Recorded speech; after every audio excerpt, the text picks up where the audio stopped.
Welcome back to Travolting, covering Basic, with special guest Mark Tilley. Enjoy the episode.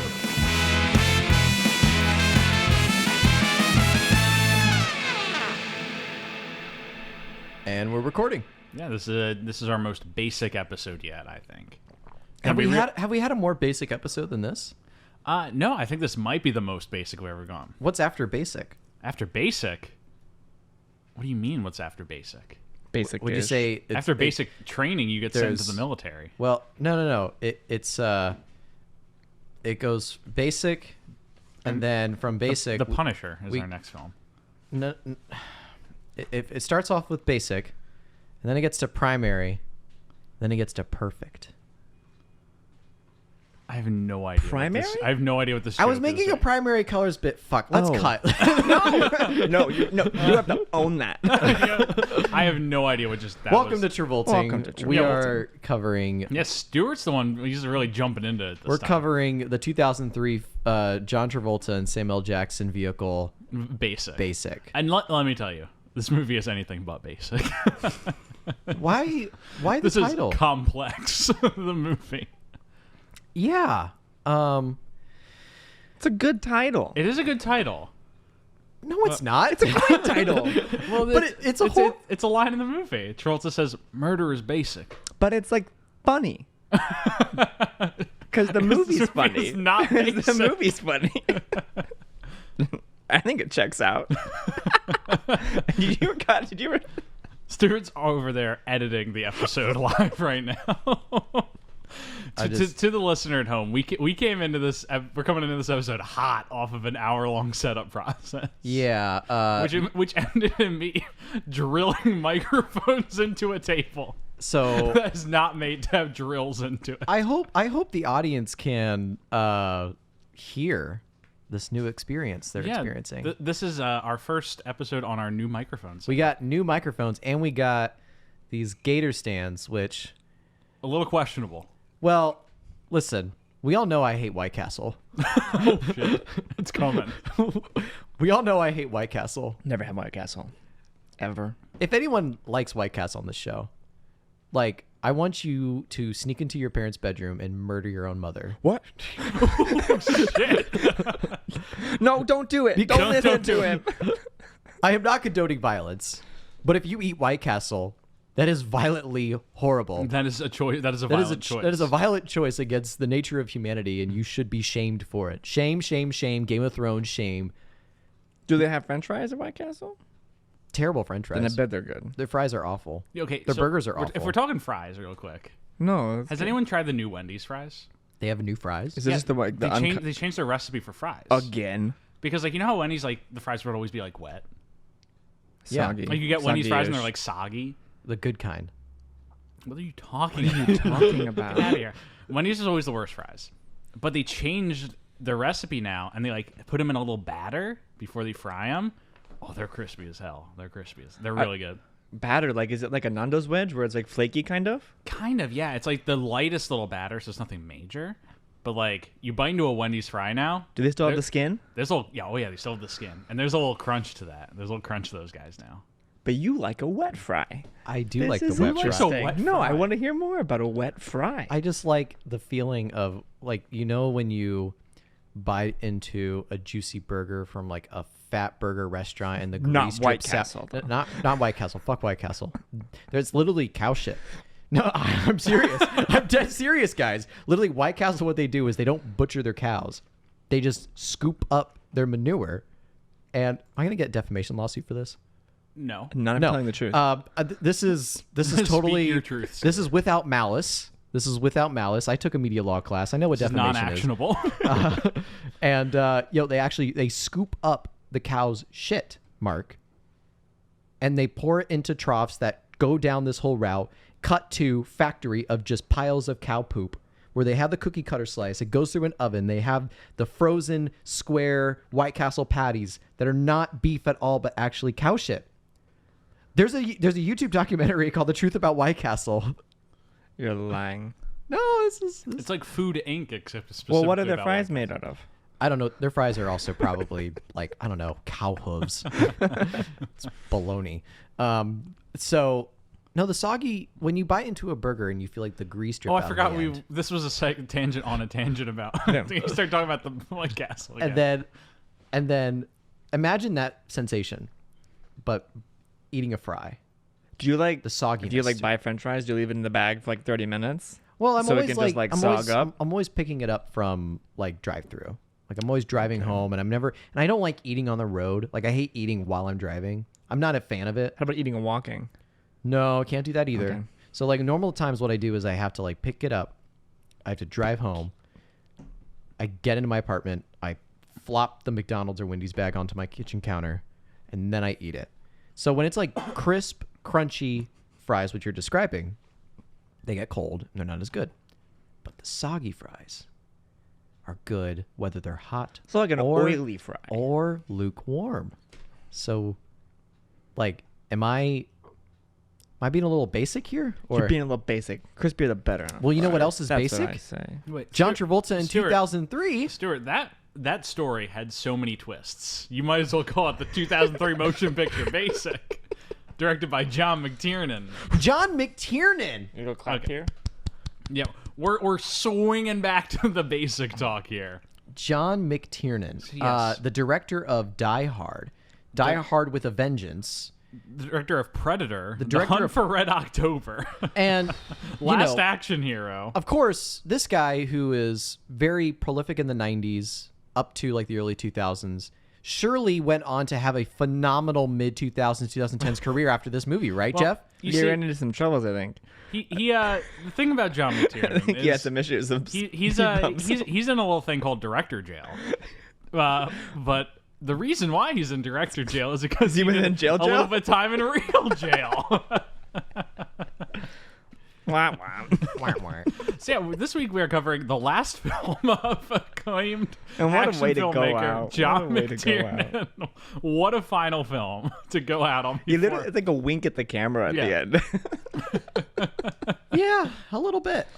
This is John McTiernan saying, "Fuck all y'all, I'm untouchable," and then immediately going to prison for like spying on his producer. So this was his last movie. I do want to say though, John McTiernan is rumored to be making another film called Tossetti 4. Yeah. starring Uma Thurman. Called what? And Tossetti 4. Like the it's on star. IMDb. It's on IMDb, which means it must be true. And I don't know what you said. it keeps saying it's in pre-production, which how long has it been in pre-production for? This article I'm reading says John McTiernan's Tossetti 4, announced 2 years ago, has been in flux due to the worldwide pandemic consuming. Sure, John. Sure thing, man. I think John McTiernan's just been saying he's making a movie with Uma Thurman, and she has no idea about this. I would like to make a movie with Uma Thurman. That'd be really fun. Like her agent's just like, hey, so that John Tiernan had called and we're actually going to start the shoot next week. Like, She's what? like, what? What shoot? Okay. But, anyway, Anyway, to make a little swerve to the context corner. let's go to the context We're going to corner. the context corner. Nice to have you back, Mark, by the way. Oh, yeah. Oh, this is you got. This is I the didn't even best. do any of the usual intro stuff. Welcome, Mark Tilley, back for the first time since Blowout. One of our Blowout. probably our Episode best 10. episodes. Yeah, one of our best episodes by acclamation. So you decided to go from probably the best John Travolta film to probably the second best John Travolta film. No, I probably think that. No, it's true. Yeah. These are the ones I wanted. I got what I wanted. I'm a happy man. The first one you wanted was Basic. Yeah. And then You got wanted Blowout. Basic before Blowout? Yeah, Basic before Blowout was when I texted Jeff, and I was like, I've never seen Blowout. I would Yeah. like to watch that movie.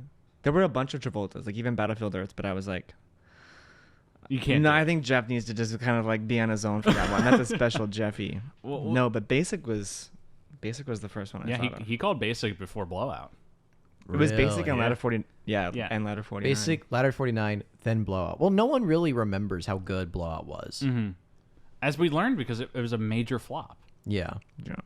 And the Criterion Collection's like sold out. It's like out of print in certain times. I tried. It pops back up Yeah. on Amazon like once a year. I don't know what happened. Now, context corner, Jeff. Okay. Because I have like a thing to ask regarding the context corner, but I Yes. want you to do So, your thing first. as we said, this is the last film, also the 11th film of John McTiernan. He who has done Predator, Die Hard, Hunt for Red October, etc., etc. He had just come off of Rollerball. Never seen that movie. I want to watch Rollerball. Oh my god. Rollerball, which has a 3% on Rotten Tomatoes. Starring Do like an LL Cool J series, and then you could do Rollerball. Yeah, we should do LL Cool J. Oh my gosh. Ladies love Cool James. But yeah, he's coming off of Rollerball. He's in a bit of a slump in his career. What's before this? He had just done the 1-2 4 punch of the 13th Warrior, big flop. Rollerball, He's mega in the flop. 13th Warrior? John McTiernan? Oh, We're not talking about Oh, John you thought we were talking about LL We're not talking about Cool J. I was like, We're not talking about Travolta yet. what? So, We'll get yeah, to Travolta. The 13th Warrior, big flop for McTiernan. Rollerball, big flop. And then Basic is an attempted comeback for both McTiernan and Travolta. Because Travolta's coming off of... We're in that immediate post-Battlefield Earth thing where he's yeah. the biggest flop of his career. He's in the dumps. He's trying to pick projects that will bring him back. So this is what I wanted to segue into is the pick me back up stage. Yes. We've been here before Yes.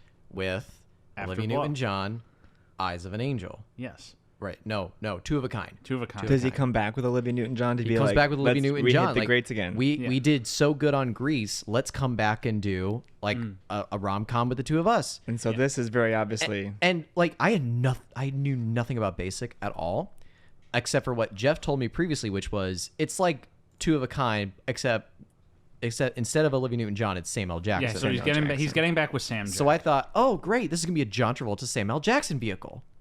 It's not. It's not. The two share one scene together. But here's the thing: movie. you look at this poster, Right. and you would The be poster led that to Jeff believe showed that me, this is the poster that Jeff just showed me is in the lower center of the poster is the title Basic Instinct, and then to the top left is John Travolta's face, It's like the face-off and poster. the top Yeah. right is Samuel Jackson's face. Even the main poster that you see. Yeah, that's they the really one on sell it as IMDb. Travolta versus Sam Jack. Right, and it's not that. It's not at that all. movie At all. But in terms of marketing, it's an attempt. It's the same thing that Two of a Kind was, where it's him getting back together with one of his most successful co-stars, and to try and recapture that old magic in a movie. And just like Two of a Kind does not do too well in the public perception. Yeah. But the thing that's especially interesting about this movie is that it's not just a comeback for Travolta; it's also an attempt to come back for McTiernan, because it's going back to his old hits. It's set in the South American jungle. Sam Jackson's pretty much playing the Predator in this movie. Basically, yeah. I never thought of it that way before, but Yeah. yeah, Samuel Jackson is the Predator. It's very much the same setup as the Predator, where it's this team of soldiers is dropped in a jungle, but we don't know what happened next, and there's something hunting them all down. Except instead of the Predator, it's 6 different people depending on which way you're looking at the story. Well, it's a few good men investigating the Predator story. Yes. It's like what if a few good men, Which is the best pitch for a movie ever. it's if you a told sequel to Predator, but instead of it's all about the investigation about what happened in the jungle, and the only survivor is Arnold Schwarzenegger, and I was in the jungle. There was a big lion. That was bad. I'm sorry. Loki. That probably would not be a good sequel. If it was just the court proceedings of I would watch the shit out of that movie. What are you talking about? But I it think said it's always... Predator 2 took place in L.A. Predator 2 took place in LA. the and concrete jungle. It's Danny Glover just sopping wet of sweat. The whole movie being I'm too old for this shit as he fights a predator and some drug cartels. Yeah. No, my perception of this movie growing up is I was terrified of it. And I'd never watched it. But this trailer was on everything. Mm-hmm. The trailer featured the shot of him, Travolta, holding what's-his-name's face, the propeller. Yeah. And I thought that was the scariest thing I'd ever seen. And I Yeah. never wanted to go near it. Yeah. Near it. Terrifying. That's why I was so affected by this movie as a kid. Yeah. Because the trailer. Until I watched it when I was in 10th grade. And I was like, oh, this movie's really good. What? This movie's really good. When I was in 10th Do you grade. think that same way now? I still think it's pretty good. I still think it's pretty good. Jeff, what are your introductory feelings about this movie? It's kind of crazy and I kind of liked it. Oh, fuck. Here we go Do I think again. this is objectively the best Here we American are, Look, finding ourselves in this situation all I'm saying again. is You that- said second best John Travolta movie, and you've seen quite a few. all I'm, Second best. I was lying. I know, but for that me, was a joke. No, it wasn't a joke. All I'm going to say is that there's not a lot of times you get to see an Akira Kurosawa remake starring John Travolta and Sam Jackson blowing up the South American jungle in search of the cartel. No, let's get into it, though. I mean, is there any more in the context? That's pretty much it. It's a comeback for both McTiernan and Travolta, an attempted one. And it doesn't end up... So nice of Sam Jackson to just lend his clout to help these two guys out. To help Poor guy. I mean, what in terms of his comeback stage? Because again, what was interesting, Jeff, is when we did our beginnings era recap episode, we talked about how realistically there's like 5 acts of Travolta. Yes. And I think that we're in like a separate act called the second pickup stage. We're technically in the 4th act right now, but we just made it 3. Sure, structures. But like I would call this like the second attempted comeback stage. Yes. There was a first attempted comeback stage. We are now in the second attempted comeback stage. And that has consisted of so far, like, what was the first thing he did after, it was like Lucky Numbers. If you don't count movies that were in production during Battlefield Earth, then it would be Swordfish. Domestic Disturbance, I think. Really? I seem to be under the impression Swordfish was like being made while Battlefield Earth was coming out. Okay. So I could be wrong, but I believe that's the case. So it'd be Domestic Disturbance. That was attempted comeback film number 1. And that was... What? Go Back to Basics. Go Back to Basics. Except it was a $75 million movie where Vince Vaughn hunts people down with a butcher knife. So it's like, was his idea like, I'm going to do what's familiar, which is Domestic Disturbance, which is... Just kind of show him I'm a real actor again. Like, let's just take a role where I'm not like a villain. Let's not do the hysterical villain. Let's not do like the swordfish villain. Let's just do something where like, I'm a dad. Yeah, I'm a real I'm actor. a dad. I'm a real guy. Yeah. So then it goes from that to... Didn't do too well. Didn't do too well because of our favorite person in the entire world, Vince Vaughn. The best actor in that. The best serial killer you can cast that in a movie. movie's kind of good because Vince Vaughn's in it. I haven't seen it. Good in the sense of how pretty much funny Domestic it is. Disturbance is like what if you watched Halloween, except it was Vince Vaughn as Michael Myers. Oh, not freaky. Vince Vaughn wearing the mask. Like, take out the mask wearing Michael Myers and just copy paste in Vince Vaughn. There's this really dramatic shot where a kid's like brushing his teeth, and the camera's wrapping around him to show like the mirror in front of him in the sink, and slowly but surely, and Vince Vaughn's standing right behind him with a butcher knife, and he's like, "Hey, kid," and he's supposed to be like menacing, and it's not. It's funny that they did Vince Vaughn as Michael Myers 2 years ago, and it was a comedy. Yeah. So Domestic Disturbance. Then we're not going to count Goldmember. No, Goldmember is important for his comeback. It's an attempt to kind of like... I'm still fun and goofy. Yeah, I'm still fun and goofy. Get himself in something that he knows is a bona fide I don't take myself hit. too seriously. I don't know the Austin Powers. That's number 2. He has a cameo. He's in Goldmember. It's a little cameo. There's like a... Is it like a Neil Patrick Harris cameo and like... Or where it's like substantial, or is it like... So like in Goldmember, like the movie starts and ends with like Austin Powers. There's a movie being made about Austin Powers within the universe of the movie. Tom Cruise is playing Austin. Yeah. I've seen that scene. He Who Must Not Be Named is playing Dr. Evil. Kevin Spacey. Danny DeVito is Mini-Me. Gwyneth Paltrow is... what's her name in that? Dixie Normus. And then John Travolta's playing Goldmember.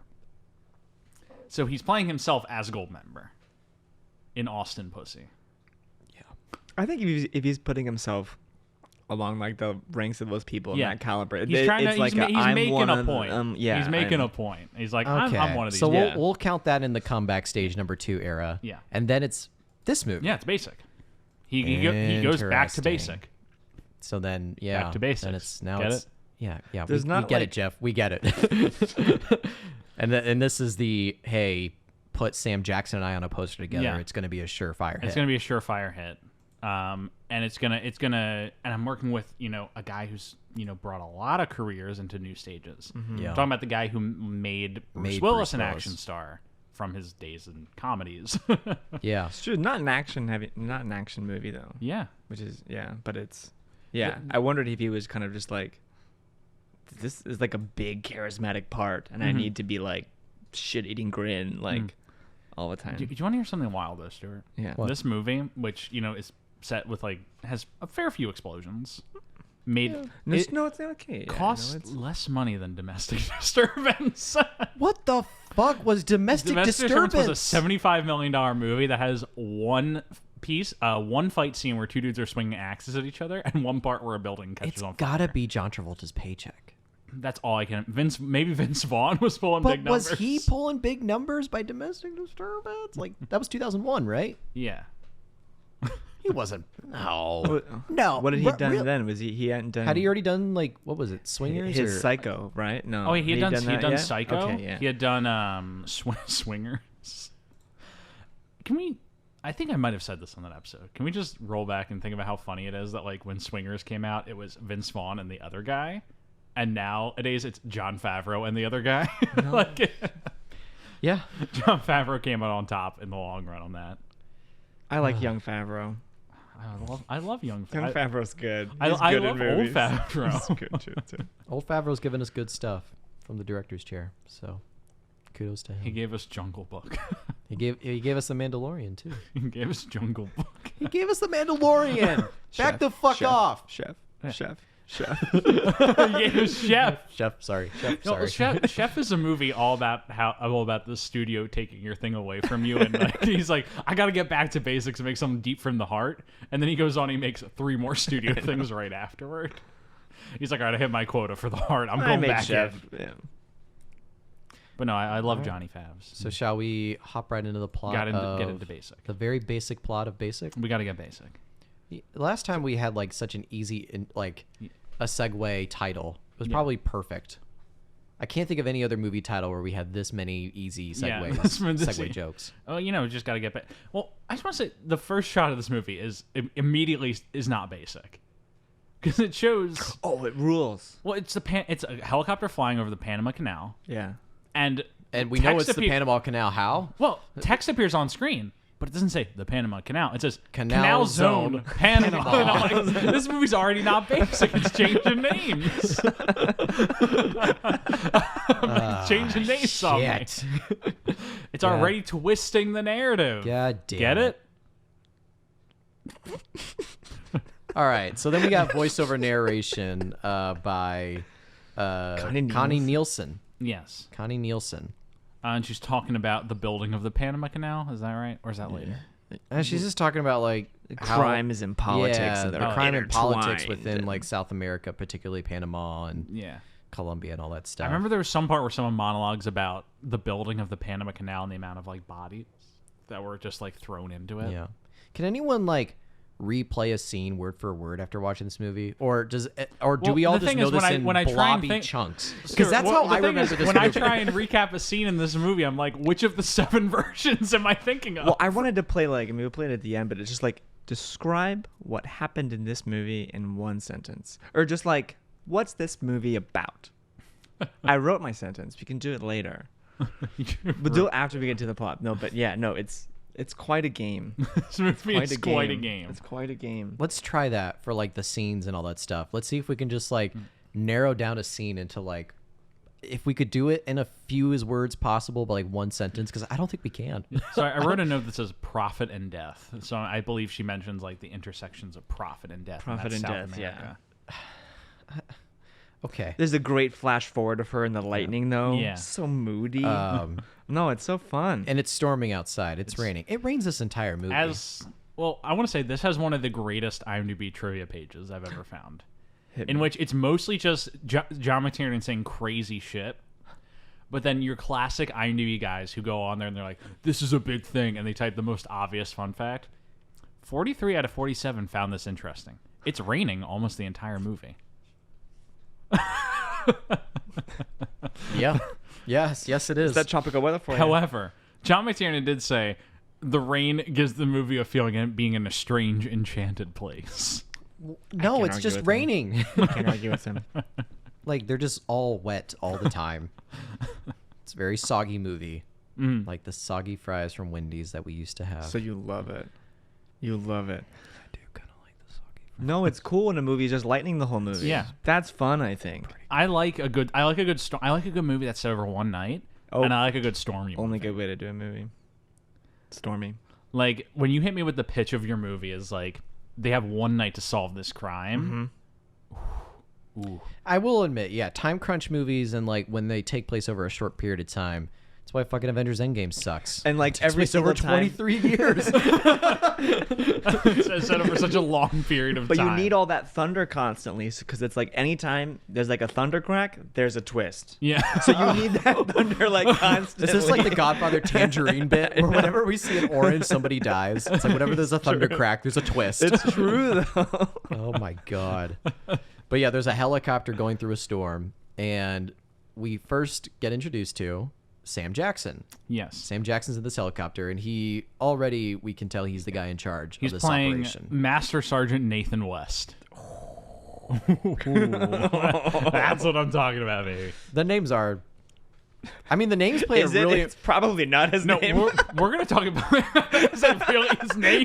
Probably not. He probably made it Like, up. the names are a very important aspect of the story Yes. because of their And inconsistencies. we're going to talk about Travolta's name in a minute, but let's not bring that up yet because I got thoughts about that. What is his name in this Don't movie? You don't know what? I don't remember. Don't think about it. I'll drop it for you. Okay. Okay. So Sam Jackson is like talking to his squad. The Wikipedia says, during a live fire exercise in the jungles of Panama, a team of Army Ranger trainees is led by the fearsome instructor, Master Sergeant Nathan West. Oh, and he's fearsome. Yeah.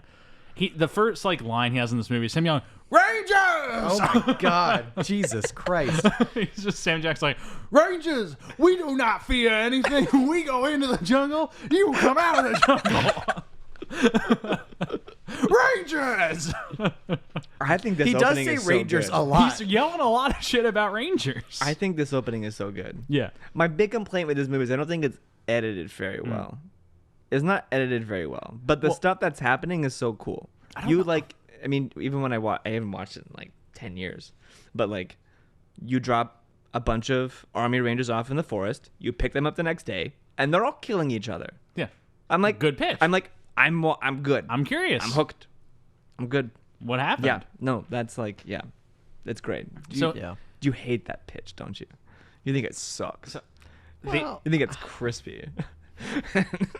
Stuart thinks a little sweaty, I think. Stuart just wants a movie where Stuart's arms just hurt from having to like set up these things for like an hour and a half. but fucking low just key, like- Mark. Stuart wishes that this movie ended with all the soldiers standing around a grave. Shut the fuck up, Jack! Get out of here! Here's the thing. No! Here's the thing. This movie respects our men in uniform. These are a bunch of fucking drug peddling pieces of shit. I don't know what kinds of movies you think I enjoy, but next week we might talk about one of them. 3 weeks. Oh yeah, in 3 weeks, an episode we definitely haven't already recorded. definitely not. We actually haven't. Okay, so the helicopter flies off. It then 2 days later, November 2nd, the Day of the Dead. Zone. Wait, Rainforest. is November 2nd the Day of the Dead? Yes. I thought it was November 1st. Well, this movie seems to think it was the second. I don't know the validity of that. I did look it up though. It's November 2nd in Okay. Panama. In Panama. In Panama. That's what it. So this movie required some research to know exactly where they were going to set it. Because I was confused. I was also just like, if you Let's safari this right now. movie set in South America When featuring is death, the not day featuring of the Day of the the Dead Dead? challenge, please. So it starts Monday, November 1st, and ends.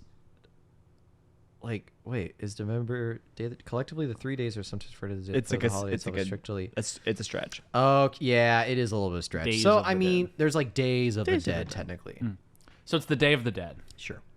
There's a patrol helicopter flying into that zone. They're like, we're picking these guys up. They've been missing for 16 hours. Yeah, they missed there. And, They then, missed and their then dr- they the look LZ. down and they Missed see LZ. in the air. Gunfire. And they look down and they see One of the soldiers carrying a wounded guy. soldiers Ray Dunbar carrying Second Lieutenant Levi Kendall, Why are we all looking at each other weird right now? quote unquote. Why are we giving each other weird eyes? And they're being chased by Sergeant Mueller, who Dunbar kills in self-defense. Reading this right off the Wikipedia, folks. So the survivors are Ray Dunbar And they don't find any other bodies. and Kendall. Yes, and Mueller is killed right then and there. Yeah, Kendall is injured and Dunbar just gets taken prisoner. Yes. So And Dunbar is played by, I don't recognize him. Does Mueller die in that scene? Do they shoot him? They then shoot just pick him. Yeah, up they the two shoot of him. them. They pick Yeah, up the okay. two of them. but they can't find any of the other bodies. Yeah. And the soldiers say, well, there was a hurricane. The bodies might have gotten like flown to Timbuktu. Yeah. Yeah. So I think it goes immediately to an interrogation scene. Yeah. And they're trying to talk to Dunbar, but he won't talk. And then that's when we get introduced to Connie Nelson before the voiceover or after the voiceover. She's the interrogator. Yeah, is she MP for the Army? I think she's an MP. She's like an investigator. Yeah, like NCIS. But she's sort of local thing. though, right? She's like she's staffed there. Yeah. I heard it was like JAG is Army investigation and NCIS is like Navy Marines. Am I making that up? NCIS is a popular TV show. I don't know. No, they're it's based on like a real. I know. I was making a joke. I know, Joe. Well, you should. These mics are really good. You should can make hear whispers. make your joke really. You how do you tell? You don't have headphones on. Okay. So because honestly, what I've been hearing, Jeff, is shh the entire time, but I think it's gonna be good. Okay.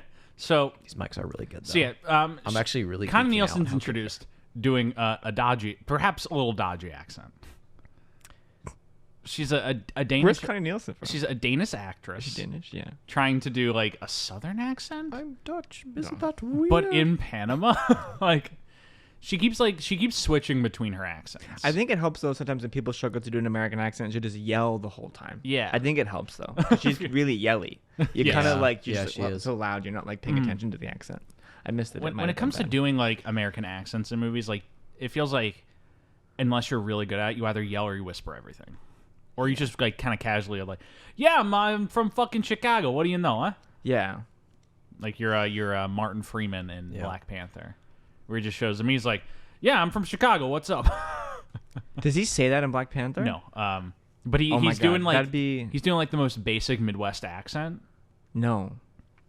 I don't even remember him having an accent in that movie. Exactly. Like no, he's just like he's doing he's like playing a CIA agent. he's playing CIA agent Everett Ross. I guess he's American, yeah.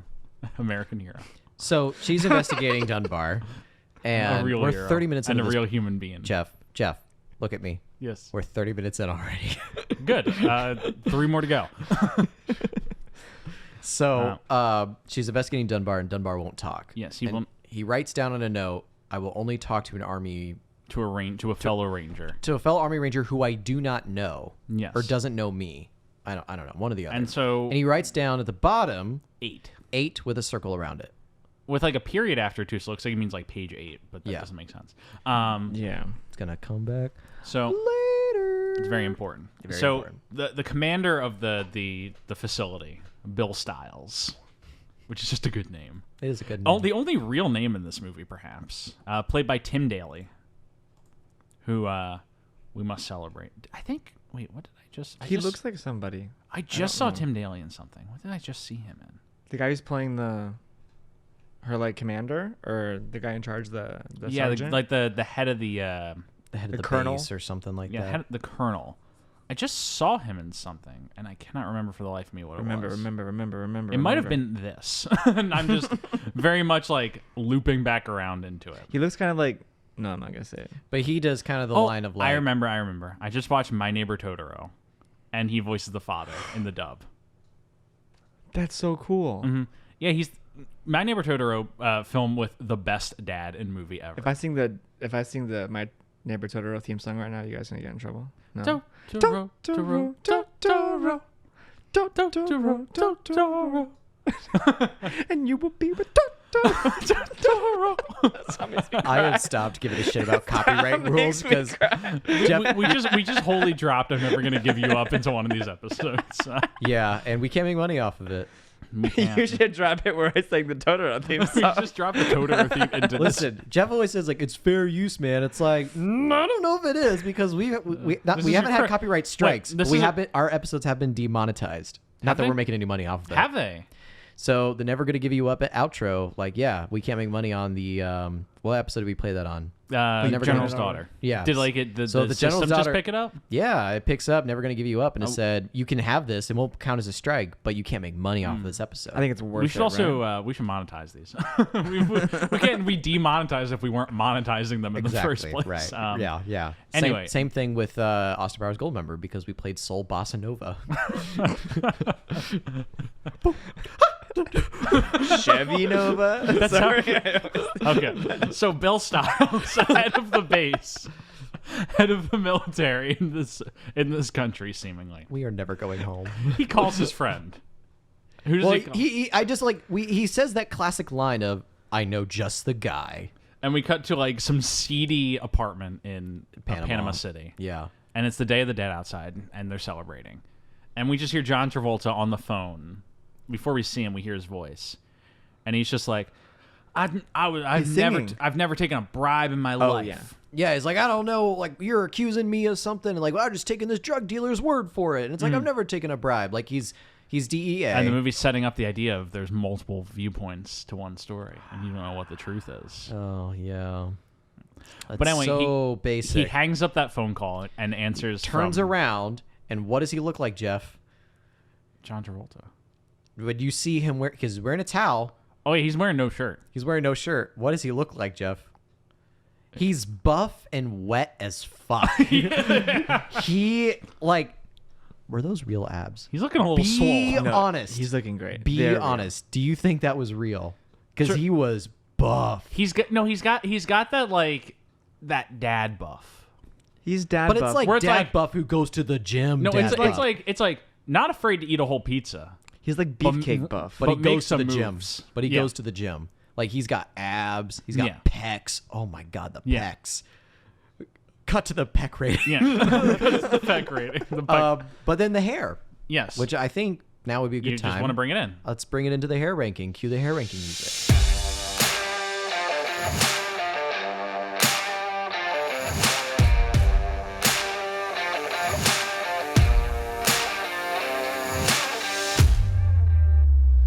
Welcome to the hair ranking. Co-host That was- Stuart Elmore. That was a really good piece of music. Thank you. I appreciate it. I switched it with a new era.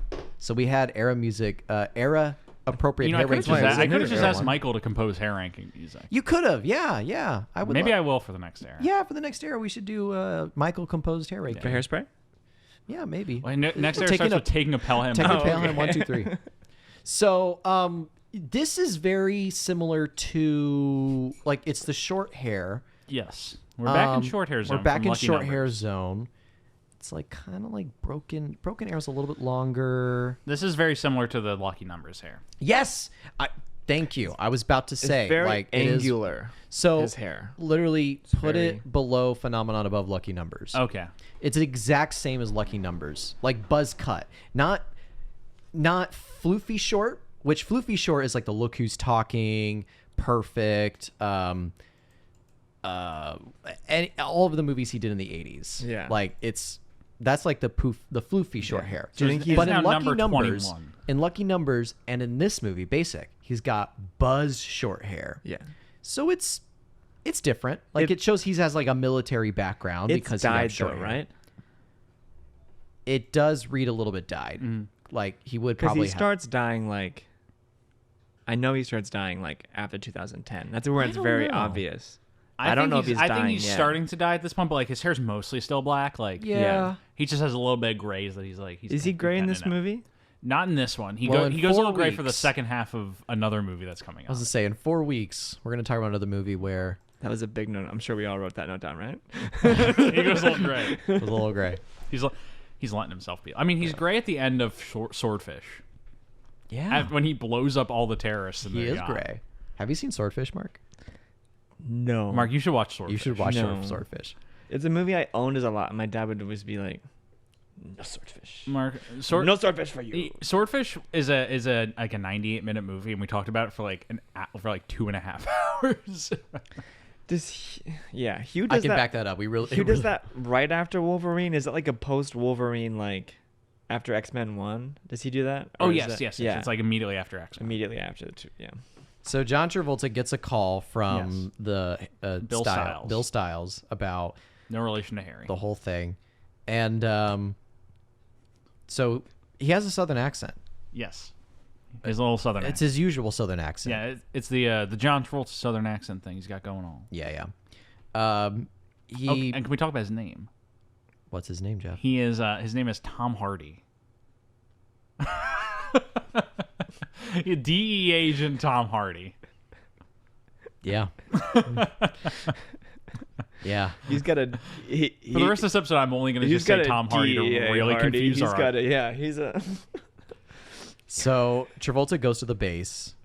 What's funny is the name is a joke. and then it's.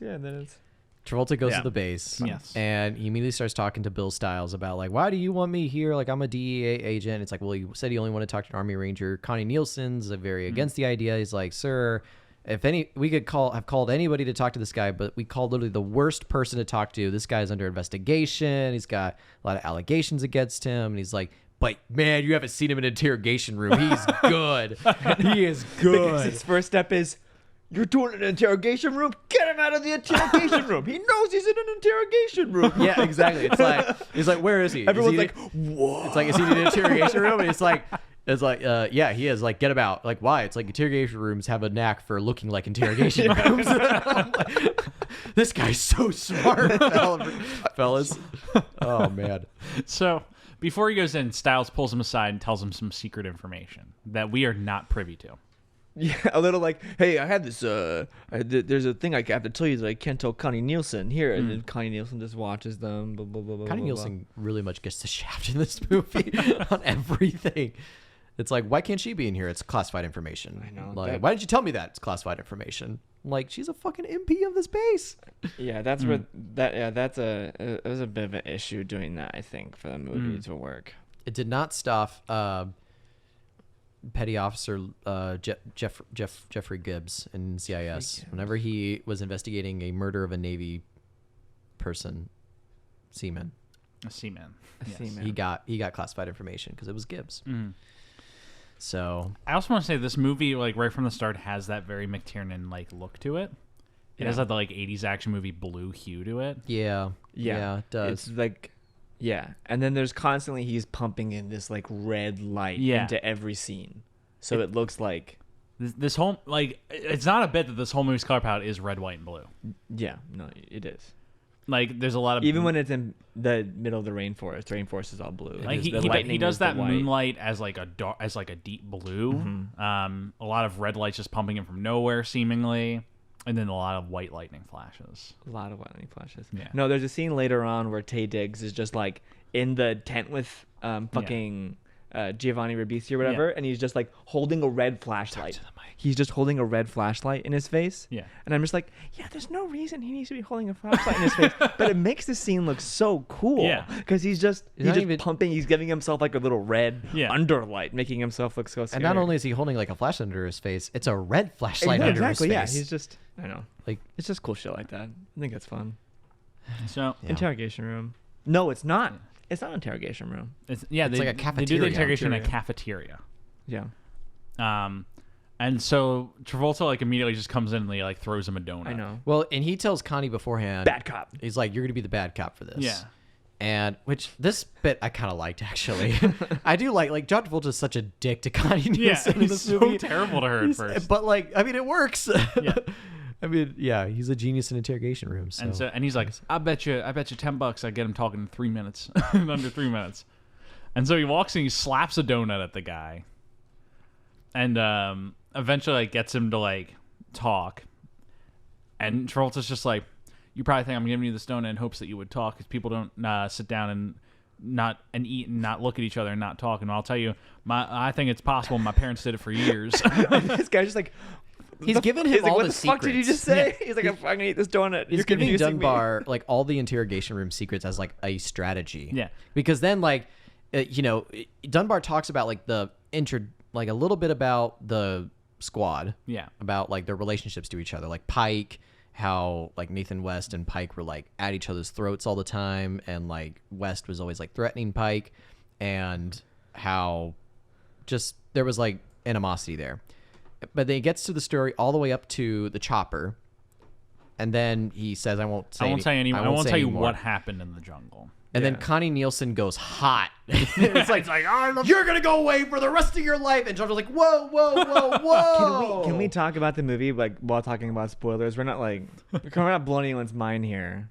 We can talk about the spoilers, or no? You want to wait for them? No, absolutely. Because what's interesting about like that scene is that Dunbar is Dunbar's his Connie Nielsen in that scene. Yeah. Because he's helping him win over Connie Nielsen. Yeah. Whereas he's like coaching Connie Nielsen. This is how I'm going to win him over. Yeah. But then Dunbar's giving him that, like, Dunbar's laying him up with getting him to talk under 3 minutes. That's like making Connie Nielsen just go like, oh, I can trust this guy. Yeah, no, he's cool. This movie, I think I wish I kind of watched it twice.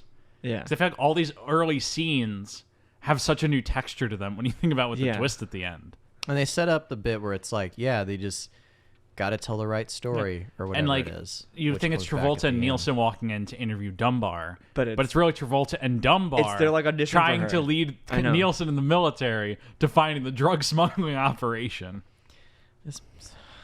To join what?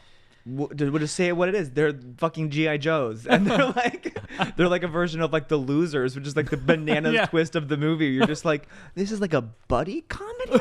This is a funny. What the fuck? They're like all in Hawaiian shirts, like drinking. Sorry, I told Jeff this like ends like a Fast and Furious. This was movie. how it does. This was how like it was pitched. Like literally, the screenwriter's in the room with the execs, right? And he's like, okay, so then they think that the murder was convicted by this guy, and they pin him on it, and they got him, and the movie's about to end, and they get him into jail, and the producer's like, oh, okay, and they start to close their binders, and the writer does a line of coke like, but then it gets worse. James Vanderbilt, that's what billionaire cocaine can get you, man. Literally, it's like James. But then there's another twist. James Vanderbilt says he wanted to fool a certain type of moviegoer. He said, "Those who like to say I know who the killer is in the first 10 minutes. I wrote this movie for them." To beat them at their game. When I was 15, I thought he was a fucking genius. This guy, I loved him. He was gonna write Spider-Man. I was like, fucking James Vanderbilt, this is my fucking guy. What has he done recently? He wrote White House Down, right? So it doesn't matter. Legendary status in my book. Number one, he could do whatever. White House Down. Okay, so here are the most recent films written by James Vanderbilt, the writer of this movie. Weird. Independence Day Resurgence. Yeah. Oh God. Murder Mystery. Murder Mystery 1 and 2. 1 and 2. Scream, the new Scream. Yep.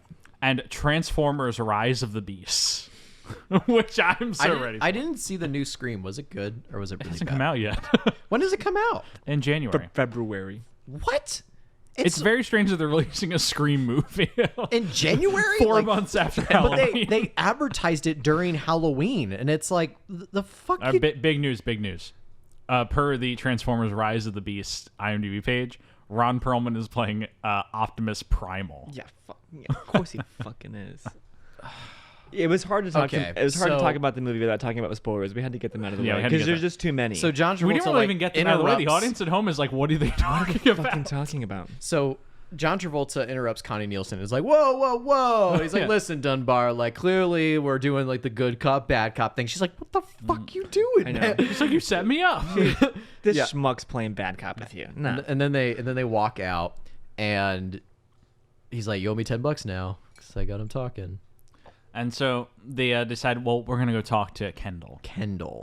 So they go to the military hospital. So that's when I write down like it's always raining. Like it never stops raining. And I guess like I guess fucking I totally forgot about like, it is valid that like this does take place over like 24 hours. So like I guess and in South America, if it was like monsoon season, it would rain for like weeks on end. So I get it. It's fine. And so they get to the hospital, and who's there?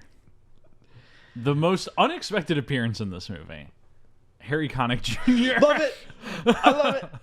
Harry Connick Jr. Bozo is Dr. Peter Vilmer. I love Harry Connick Jr. as a kid. He scats into the scene. He's just like, "Ba-da-ba-doo-da." I'm the doctor. Let's kick the tires and light the fires, Big Daddy. I can't shake him. Jeff is on one. I can't shake him. Jimmy, no. I can't breathe, Big Daddy. I think Harry Connick Jr. is just very funny in Independence Day. I think he's great. He is great. He's good. His best performance is probably the Iron Giant.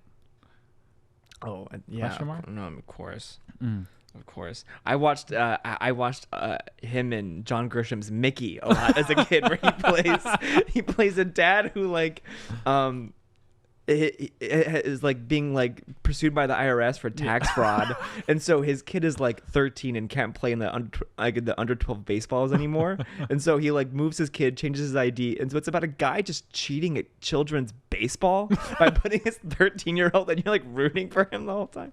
Anyway, wow, Jesus Christ. it's like fuck it. I love Harry Connick. Okay, but he's there. He's playing a doctor. He's like, yeah, how you doing? I'm Dr. Peter Vilma. And he's like, yeah, patients in that room. They brought him in this morning. And he's buddies with Travolta. and he's buddies with Tom Hardy. They're old buddies. Yeah, he and Tom Hardy are old buddies Yeah. from old military. It's established that Tom Hardy was best friends with Samuel Jackson's West. Best friends with everybody. You're already kind Yeah. of just like, okay, he knows everybody in this movie. Like he used to serve under West and hated him because he was abusive, Yeah. supposedly. Yeah, he and mentions now throughout a lot of the film. It's like, they all wanted to kill him, and to be honest, so did I. Like, Yeah. And so so- he's like detecting the motives, supposedly. I think it's like a good like screenwriting thing to have him be friends with Harry Connick Jr. Yeah. Especially when you get his twist that he's bad. Yeah. He's a bad doctor, naughty. That like, okay, maybe like he doesn't have very good judgment when it comes to his old friends. So we know he knows West. Yeah. We know he knows Sam Jackson. So you're not like constantly thinking about their previous relationship. Yeah. It does a lot of interesting things the screenplay too. Mm-hmm. Like even like the first twist of the movie, which was that when he asked Dunbar for a cigarette, and he's just like, I had a pack the whole time. Yeah. And you're like, this fucking shit can't be trusted. This little This guy. guy's pulling twists on us. So he talks to Kendall. Yes. Played by Giovanni Ribisi, who, by all counts, went very method for this movie. No. Undeniably, like, No. here's the thing. Method acting is the thing. We have And to acknowledge it. there's some People suffer from it. yeah, there's some like instances where like, you know, an actor keeps an accent for the movie so they don't like dip in and out. Where it like makes sense. I don't think anyone's ever told the truth when they said that. Yeah. Or like I even don't believe for a fucking something second. like a Daniel Day-Lewis or something, like at the very least these are like the lead characters in the movie. Giovanni Ribisi's like sixth build in this movie. And apparently did not shower for a week before filming. That was rude. Something that was noticed by the rest of the cast and crew. And you know who else And then did apparently that just- in a military movie? And apparently refused to like not leave in a bed. Jeff, you know who else did that in a military Shia LaBeouf and Fury. LaBeouf and Fury. And it was worse because they're all trapped in Yeah, a they're tank trapped in a- together. What if he like somebody hit me in the face with a hammer? That would be like, fun or something. There's something Brad Pitt where he was like, "Ah, it smelled fucking terrible." Well, I heard like Shia LaBeouf and John Bernthal like really did not like each other Yeah. on set. Good John Bernthal's like, you smell like fucking shit. Just hated him. and it was worth it. Yeah, because I can really smell him in that movie. So immediately he's closed off, doesn't want to talk to them. Yeah. And he's like, all right, well, fine. Dunbar already told us what we know, so we'll just take Dunbar's word for it. And they start walking away. And Connie's like, what are we doing? Well- and he's like, wait for a second. And they go to the front entrance of the hospital, and he's like, Just give it a sec. just give it a second. Like, I guarantee he's going to call us back in. And they talk about something I don't remember. And then a nurse comes And then out a and nurse says, comes in. "The It's like, wants to patient speak." wants to see you. And he gives her a But look we like, also have look to good. quickly preface, Ribisi's character, Kendall, is the son of a Joint Chief of Staff General Yeah. and also a homosexual. Yeah. And that was a source of abuse for him from Wes, supposedly. And with that all being said, Jeff, I have to take a pee break. You guys keep talking. Okay, it's established that Kendall and Pike were the two who were abused by West. So you're walking in the exact opposite direction of the restroom right now. I know. That fan was on. Okay. Interesting. Okay. And so they go back into the room with Kendall. This is the first interview sequence with Ribisi's character Yes. where he's like, okay, let me tell you my fucking side of the story. Okay. We got to talk about Ribisi's voice. What is he doing? I know. He's just talking like this. I'm Giovanni Ribisi. Which is not what he sounds like. He's a lot more nasally in real life. Yeah, but it's like a weird like it's because it's not even an accent. It's like Yeah. if someone just like talked and they sounded like if their accent was upset. Yeah. What's your accent? I'm upset. Like I don't know. You're just like At first I thought it was just like hospital voice he was doing, but then he has the same voice in the flashbacks. yeah. He's just I was my dad's a Joint Chief of Staff. Can't. And Because like even whether it's in Saving Private Ryan or Avatar or whatever he's in, he sounds a lot more like this. Like he kind of has the same inflection he's doing. But he's doing, West hated me because I was gay, and like that's what he says. He does verbatim. And he's like, I thought he was trying to kill me, so someone killed him first. Yeah, this first flashback is really, it's like, it's interesting that this is.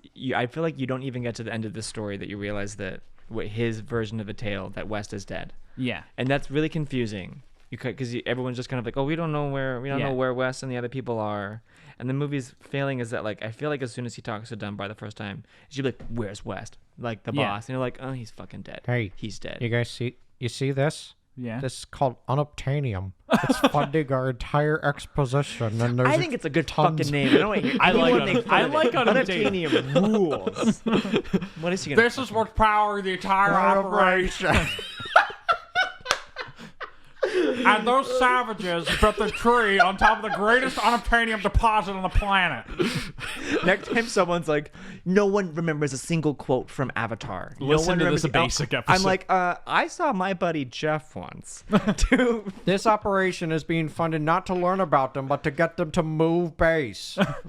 Your little science project, or I'm going to have to bring in the big guns. Or Quaritch is going to have to solve it. He has such big fucking tractors in that movie. They're so big. There's a huge tractor. There's a huge fucking tractor. Big robot mech guys. They're so big. He's like, who is this guy who's smashing our cameras? They tear down the sex tree. Yeah, they tear down the sex tree. Oh my gosh. Should we do the Sam Worthington cast? What if Avatar? That means we have to do Terminator Salvation. We have to cover Chris Bale.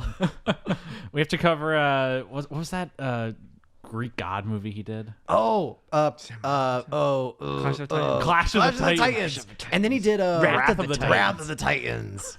Math of the Titans. And then he did not get the Green Line. We'd have to cover Man on a Ledge. Well, Wrath of the Titans is my favorite because that's when like Zeus, played by Liam Neeson, and Hades, played by Ralph Fiennes. Is it Ray Fiennes? Yeah, no. But it's Fiennes, right? It's him, Fiennes. right? Who plays Hades? I'm not making that up, right? Ray Fiennes, Wrath of the Titans. It's Fiennes. Yeah, it's Ray Fiennes as Hades. I just looked up Wrath of Man on accident. Good fucking movie. You should watch it. Yeah, Ralph Fiennes, and they literally are just like they power each other up, and they fight against the Titans, like and then they Jedi style, basically. Okay. And it's like I haven't felt this good in 1,000 years. Oh God. Okay. So this is flashback. We're learning. No, I want to talk about Wrath of the Titans. I'm kidding. They got rid of Gemma Arterton. They shouldn't have done that. You don't sleep in cryo. You don't dream in quiet. You don't dream in cryo. I forgot what the fuck You will never become one of the people. So John Travolta's on Pandora. He's investigating these soldiers who went missing in the Omaticaya jungle. How many times do you think John Travolta saw Avatar in theaters? So you probably saw it 6 times. I know.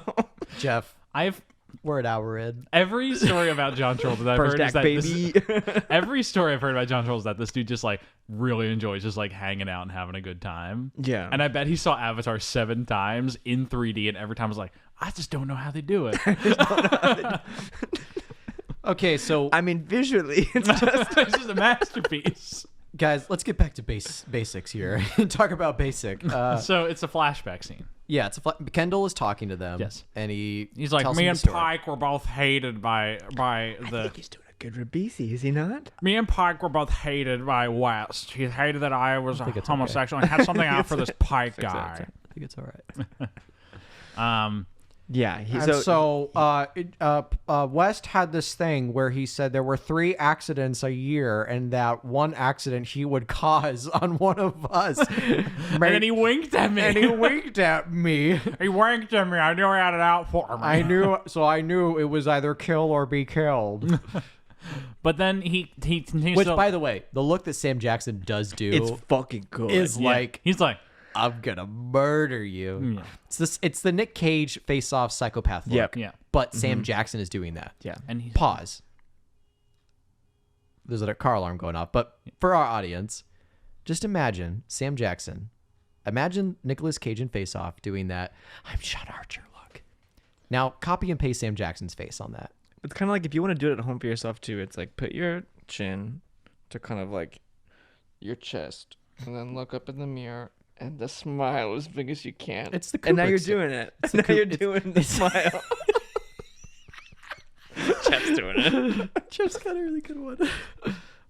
Okay, so then they get down into the They're jungle on floor. Eternia. They get down on the jungle floor, and I gotta tell you, when I went And to it's fucking raining. And when I went to Pandora, the world of Avatar at Walt Disney World, I was so pissed there was no Giovanni Ribisi character encounter. Like, I want to meet. no, that would be like that. You could just do like, yeah, he could be It's like a infuriating that hologram. there's So no- they're- Giovanni would do it. they're on He's the looking for jungle some floor, boss. Okay. and Kendall is with Mueller. Yeah, I think he's I with. think he's with. He's not. Wait, no, Mueller's the first one there. He's teamed up with. Dunbar. No, it's the southern one. It's gonna be impossible to Is fucking it- remember because they all what it have fucking different was. names. No, Yeah, he is with Mueller. He's with Mueller. And they hear a Because grenade go. he hear said they put me with Mueller, who hated me for being gay. Yeah, and Mueller's the type of guy you don't feel comfortable going to sleep next to. Yeah. No, yeah. Like that's like they paint him. I mean, as they like don't a even psychopath. do the grenade thing yet. Yeah, That's not till later. Well, they're running yeah, through the sorry. jungle and they see like an explosion go off. But this is just him, like they're in the jungle Yeah. and him recapping, like, oh, and then he, like, I don't know, like fucking like was like torturing me and like being super rude to I me. think this and one then we goes- came back to base, and then that's when he was like, all right, you guys are coming back with me. We're doing one more day. Listen, they treat this guy bad, He's- yeah, but not they're- the general's daughter bad. They're Yeah. they're Well, a jerk to him. They're a jerk to him. They're mean. But they're like running through the jungle. a And they see an grenade- explosion, A grenade goes off. and they go over and they find what looks to be West's body on the ground with a hole in the back. Face of it. down, dead in the ground. Yeah, Immediately, I'm like, he's not dead. If they're not showing his face, if he's just a body, they're not gonna. He's not dead. yeah. Someone- And so they go back to this little shack, Yes. this little base, And they find Dunbar and Mueller there. and also who's a lady who's in that. Oh, I remember the sequence of events here. So he's with Mueller, but Mueller goes missing after the explosion. And then Ribisi runs into Castro, Castro, played by and she was paired up- Nunez. and she was paired up with Pike. No, Nunez is the woman. he runs into Castro and Nunez there.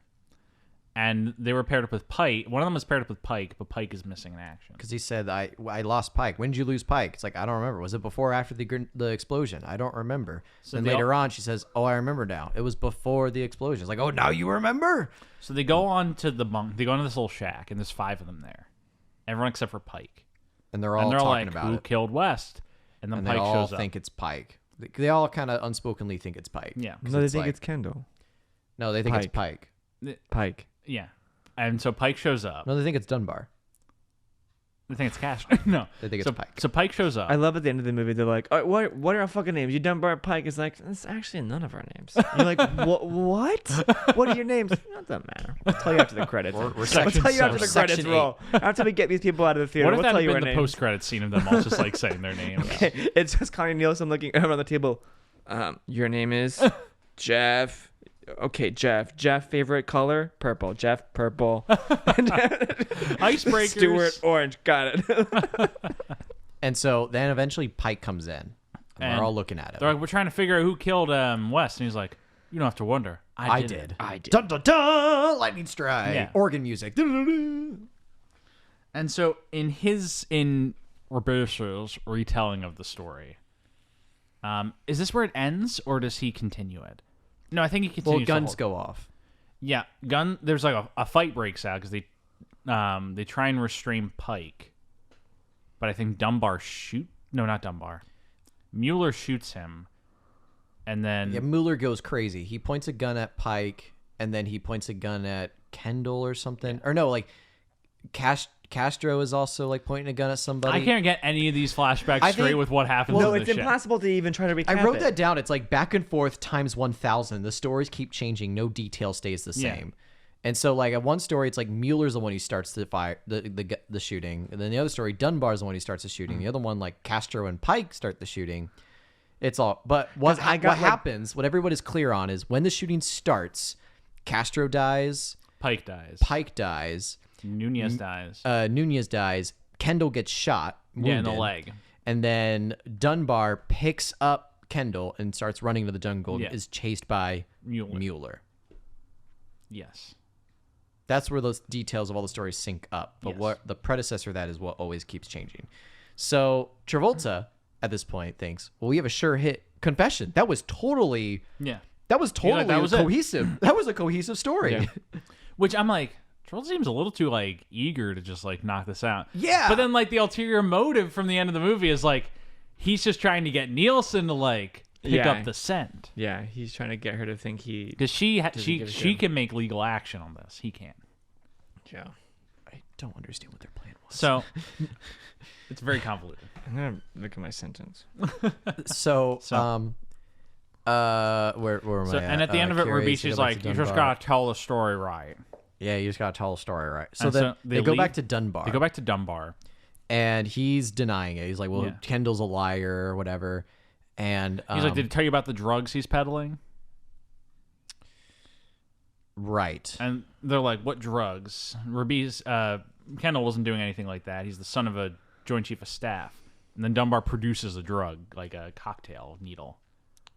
Yeah. He says, test this or Yeah, whatever. check this out. This is proof. This is proof. And now Travolta's like, okay, now that you said, now that he told me you murdered him, now you told me he's into drugs. Okay, Yeah. whatever. Somewhere in between this, Travolta tells Nielsen about Section 8.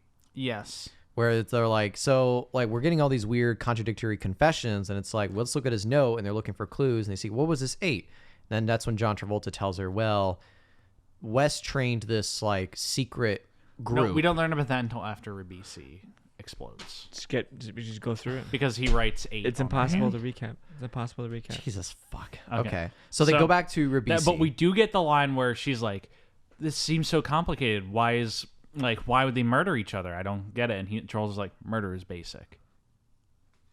It's a good title. Brum, brum, It's a good title. Murder is basic, Stuart. No, okay, so Get they it? go back to Get it? Murder is basic. yeah, I get And it. the title of the movie is basic. They go back to Kendall. So that's a bit, it's a movie about murder. They go back to Kendall. And now it's basic. And they are going to talk to Kendall about the drugs. And Kendall's like laughing and like just like rolling around. And he's like, no, like he's all lying or whatever. And you guys don't have anything on me. You don't have any evidence. And then as he starts talking, then we see blood leak out of his ear. Yeah. And He's Travolta like, sees that. ha ha, ha ha. he spits out all the blood in Pukes his out body. blood. Every drop. Violently has a seizure, goes all over Nielsen. And like the doctors come in and pin him down and he dies. Yes. Literally exploding. But before he does, he like grabs Connie Nielsen's hand. And he writes In on blood, her he writes palm, 8. 8. No, she thinks it's infinity, the infinity symbol. Right. But it's an 8. And Depends then on how you hold your hand. and then there's like this like Kaiser Soze ass moment of reveal where she's like, infinity, 8, 8, and she's like holding her hand out and she goes 8 and like turns her hand up and it's an 8. Oh shit! Oh, fuck. What's funny is that like the 8 on the page actually isn't that visible, so you're Yeah. not like, it's kind of like buried in the corner. You're not like what Looking the for fuck? it. Oh, you That you much told me that attention was to on the it. page. Okay, I believe you. Yeah. I believe it was on the page. Whatever. So then John Travolta tells Nielsen about Section 8. Yeah, and that's when he tells her about Section 8. Where Black Ops. It's a Black Ops group That went off the grid. That Wes trained, that went rogue, went renegade. and started peddling drugs. Yeah. So this is the third twist. Yeah. This is the third twist. I think it'd be really easy to talk about the movie in terms of like the twists that happened. Yes. But the first twist I think is drugs. Well, They were selling drugs or Yeah. they were dealing drugs. Second twist is Harry Connick Jr. was the one supplying them with the drugs. Third twist is Section 8. Section 8. Yeah. and then the fourth twist is the Colonel Yes, was behind the whole operation. No, the fourth twist is Ray Dunbar is black. Oh, right. Oh, shit. Fuck. The fifth twist is the Colonel. The fifth twist is not that. The fifth twist is Wes didn't get hit by the grenade because in whatever third was or the fourth Predator. time they go back to the scene, he walks in and it like surprises them. And it's the Predator. All on the thing, and he's the Predator. He like, magically He looks appears on top of the He shack. looks like Bruce Willis in Unbreakable. He's got the trench coat. So the sixth, Predator the noise? sixth twist is the Colonel. The sixth twist is it's not just the what do they fucking call the drugs? They call them like Combat cocktails. combat cocktails. The sixth twist is we also were dealing cocaine. Yes. We were also shipping cocaine out. Okay. And then the seventh twist is Mueller killed West. Okay. They lie and then they reframe it. And then this eighth is the Colonel is in on the drugs. Yeah. He's in on it. Okay. And then the ninth twist is that John Travolta Hardy was in on it. John Travolta was in on it. None of them are dead. And then I think the 10th, I think there's another one because I counted the first one as being he had cigarettes on him. The ninth one, the last one is the big Section 8 reveal. Oh, that's the 10th And then there's twist. like domino twists of like all them walking into the room and like all their names were in them and it's just like This an is exactly avalanche how I of would twists. imagine Tommy Wiseau would like write a twisted movie. This It's is like vulgar Rashomon. Like, It if you just like pop Rashomon up on a bunch of cocaine. It's like they're like And have, jump like, a scares and have, like, a the scumbag Conjuring write it. movies. It's like boom. Yeah, literally the way like it kind of Sorry. turns out is after they go to Kendall violently dies, and then turns out Dunbar is Pike, Pike is Dunbar because Dunbar is black. Yeah. Well, that's it. They talk to Harry Connick Jr. Yeah. And that's when they're like, I forget Like specifically you could how- just grab the dog tags because the dog tags don't have race on it. Yeah, and they're talking to him, and he's like, oh, they're probably taking that kid Pike who came in here, and they're like, you mean Ray Dunbar? And he's No, like, I mean Pike. and he's like, no, we got Ray Dunbar. He's like, Tom, Ray Dunbar Dunbar is black. Yeah. and then there's like lightning strikes. Like twist. So the movie ends up being kind of simple. No, we spoiled it. I know we This- jumped over things. And then Travolta races to the airport with Nielsen. Is this not when there's a little fight scene between Travolta and Nielsen? Oh yeah. that scene is so fucking weird. It's so strange. That scene sucks. Like she suplexes him through a I door. know, which is fun, but that scene also sucks. Yeah. Yeah. That's probably the worst scene in the movie. It's very strange. It's not great. That's not a good scene. And then he runs to the airport. Yeah, they go to the airport, because He not grabs Dunbar is Pike. getting on. and so Pike. there's like 7 He military says dudes his name is fucking neither of those names. escorting Dunbar/Pike Yeah. to the jet. And Travolta, who's non-military, mind you, runs up, grabs the dude, brings him over to a propeller blade. I know his guards don't do a very good job of stopping him from pointing them off. They're just kind of like fucking. Okay, Yeah, they like kind piece of aim their shit. guns at him, Like, but they oh. don't fire. Yeah. And he's like holding this guy in front of the propeller blade. He's like, "You gotta talk." You He's gotta like tell pulling me him the under the truth." plane. He And tries to Indiana Jones him into the propeller, and Styles is like, "What the hell are you doing?" Even Nielsen's like, this probably could have been handled better. None of this is to code. This is not how And you so- act in the military, right, Stuart? These are not how our men in uniform should behave. Even former Army Rangers like this Our men of honor. are men of honor. I can't wait to talk about uniforms. Yeah, uniforms. We'll talk about uniforms for a while. I'm getting really nervous about this next episode. That's gonna come out in 4 weeks. That's gonna be a great episode. It better fucking be a great episode. And men and women in uniform deserve it. They deserve Our a respect. podcast full of respect and no bits. I can't wait until 7 people, They 7 don't want characters Bill walk in. Clinton anywhere near it. Because they didn't. Okay. Anyway. So they cut from this propeller to the interrogation room, where Travolta's just allowed to interrogate the guy Again. with all them what's his name, Styles and all them there. They don't even mention the fact that he just ripped this dude out of military custody and threw him into a propeller. I've seen it twice and I have no idea what you're fucking talking about. So they're all sitting there, and Dunbar Pike confesses. Stops like their names. It's driving me crazy. So Pike is like, yeah, so I'll tell you the true story about what happened. Which is that West found out what was going on, and he put us on this mission so he could like confront us about it. And this is when we get the version of the story where Wes barges into the shack when they're all there, and this is like the most Predator-esque murder scene I've ever seen. And he quickly holds a knife to one of their throats, and they're all pointing their guns at him, and he's like, because in this version of the story, they're all in on the drug scheme. Yeah. Mm-hmm. And so he has the knife, and he's like, the odds are I could take one, maybe two of you, but the odds are against me leaving this room. And then there's a lightning strike, and he just disappears. Vanishes. Like he does, like you don't even see him run out. It's just like he's gone. It's so fast. I probably blinked and missed it. He literally, and then they're like, "Where'd he go?" And they pop out. Castro runs out of the shack. Nunez. And she runs out, and she's like, "I'll take him." Camera tilts up. Who's on top of the shack? Sam Jackson. And he's like, and he's like, "You sure are pretty." And then he just kills her. So she's dead. Mueller runs out. None of this happens though. None of this is real. None of this is a true story. We're recapping a thing that doesn't. But they all buy it. I know, it's true. But basically, like, just to speed through the story, Wes basically kills everybody. Wes kills them all except for Mueller, Dunbar, Pike, Pike. I'm trying to think, and how does that Ribisi. story make sense in relation to Mueller chasing Dunbar and Kendall? I think Mueller was somehow not a part of it. No, because Mueller ends up being the one. It's impossible to talk about reality or the fucking fake bullshit story. Somehow it Mueller's winds up hired by the Colonel to kill West. Yes. They just don't ask any questions about this story. Yeah. The only kind of, for me, the only big logic gap is that the Colonel would know to go to Tom Hardy. Yes. Everything else in the plan is pretty kind simple. of links up at the end.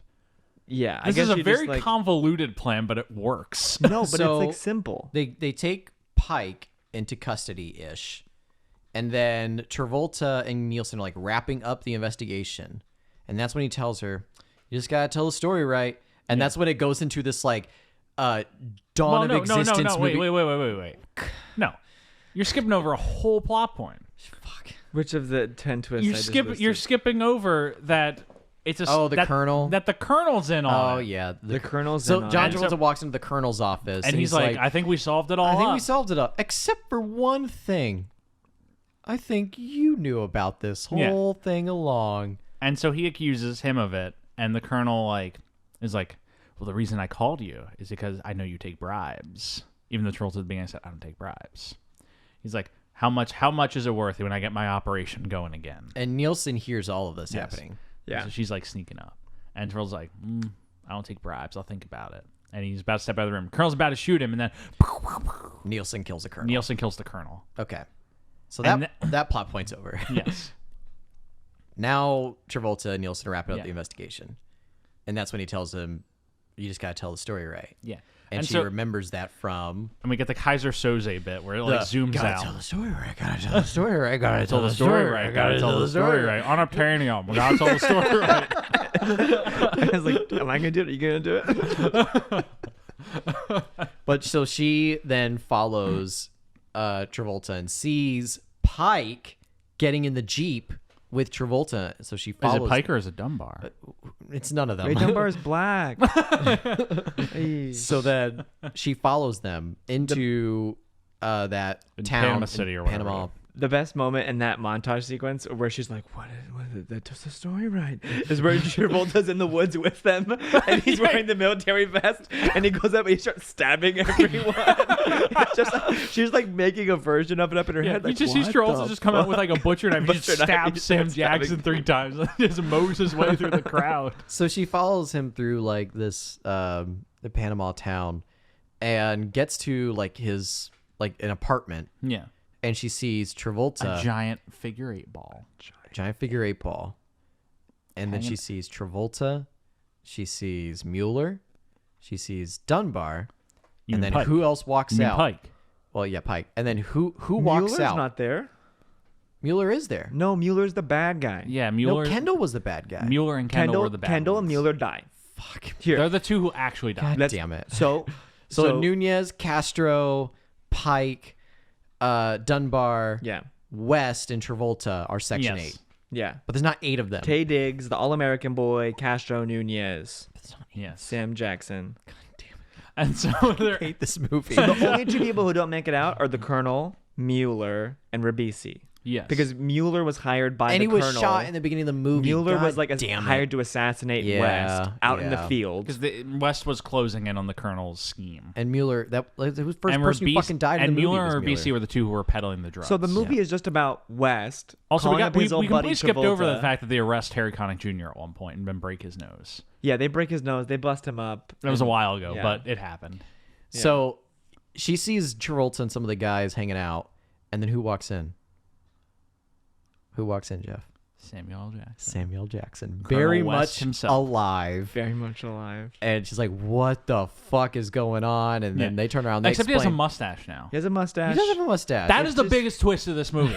I'm sitting in the seat the whole time. Sam Jackson's been clean shaven. He walks in behind. He has a mustache. I screamed in my living room. I tell you, I was like, ah!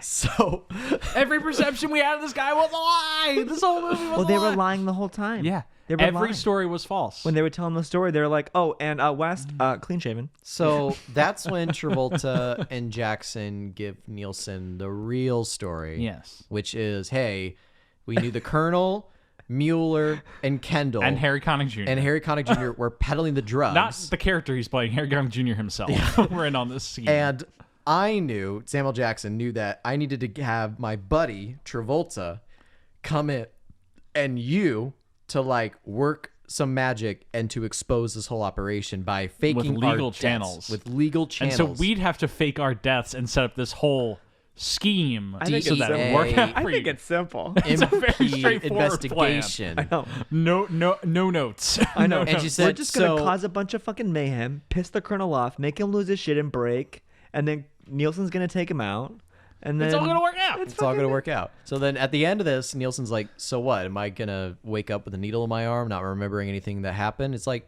no, actually, we were thinking about offering you a job. Hoping you'd stay for dinner. And then Samuel Jackson's like, And what if I told you I was putting a team together? This has a Fast and No, he does not. That's exactly what happened. This has a Fast and Furious style ending where like No, it has they're the Avengers style ending. all- no, it has like where it's just like they're all hanging around. They're drinking It feels modern in cerveza that mas way, though. faena. I never knew my father. No, it's I remember everything about my father. But aren't you like, okay, I'd watch Hey, the Dwayne, sequel. Uncle Dwayne. You know, in my house, you're Uncle Dwayne. What if I told you I was putting together a team?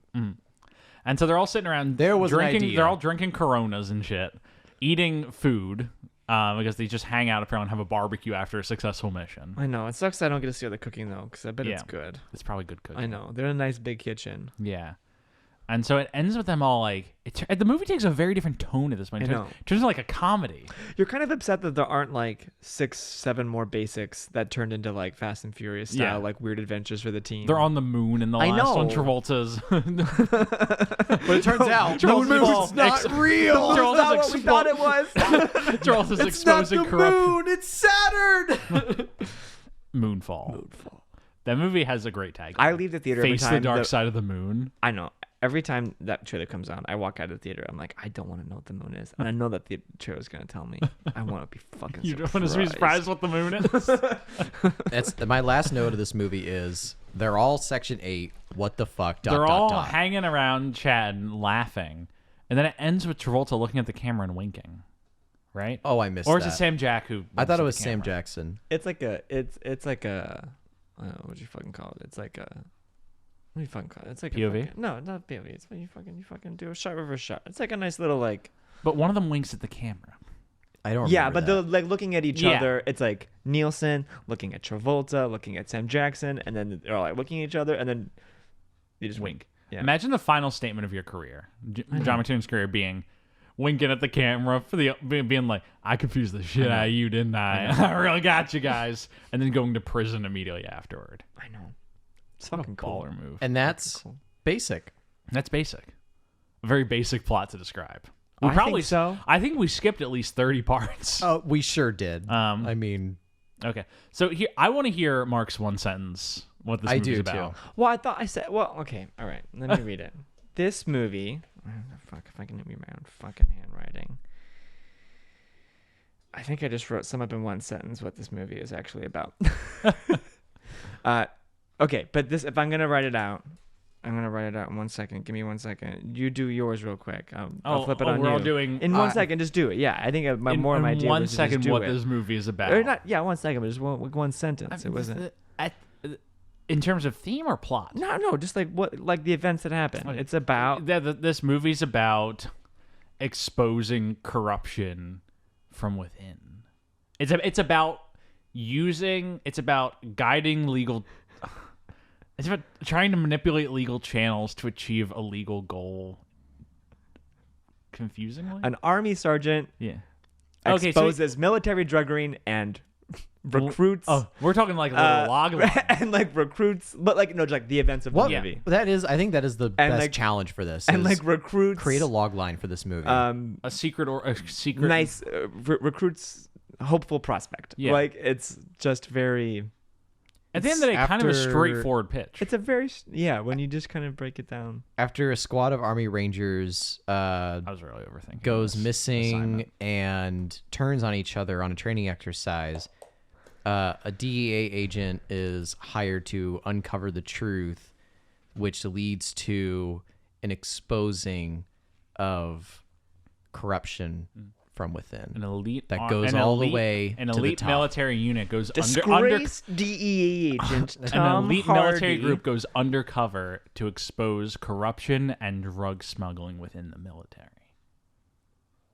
I don't. That is actually the plot of this movie, because they all go undercover to expose this. He actually gets her phone number. That's kind of interesting, huh? Yeah. Yeah.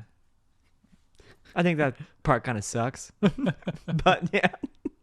He's like, I'm going to get your fucking phone number the other night. And he goes, can I have your fucking phone number? And she's like, 845-541. Yeah. He's like, Oh, that worked. why did she just said it out loud? I read a IMDb trivia thing where Nielsen and Travolta were told to tone down the sexual tension between the two characters. Don't believe it. Yeah, John Travolta wrote that. Okay. Maybe. So we've all given our one sentence descriptions of this movie. Here's McTiernan's. Okay. No, I'm actually... Something potentially horrific happened to a group of people who've just completely vanished. And you know a couple of people who are trying to figure it out. And it just keeps getting more and more dangerous until eventually the whole thing turns upside down and nothing that you thought was going on was actually true. That sentence is a sentence that that deletes itself at the end. That sentence is a sentence like that deletes itself. It's like the Mission Impossible where it's like this This log line will self-destruct. This log line will self-destruct. Tiernan also said about working with Travolta and Nielsen in this, take two cats, get a nice dark closet, throw them in, and slam the door closed. And that's what their fight scene's like. So how does this movie do after it comes out, Jeff? Oh, we're going to talk about the release of this movie. Well, it has a pretty basic opening weekend. Well, they were really selling it on home video because it was attached to like every DVD it was attached I to had. everything. As I had as a kid. This was one of those movies that did not do well in the box office, but made back not like a profit, but like made back its money in home video. Yeah.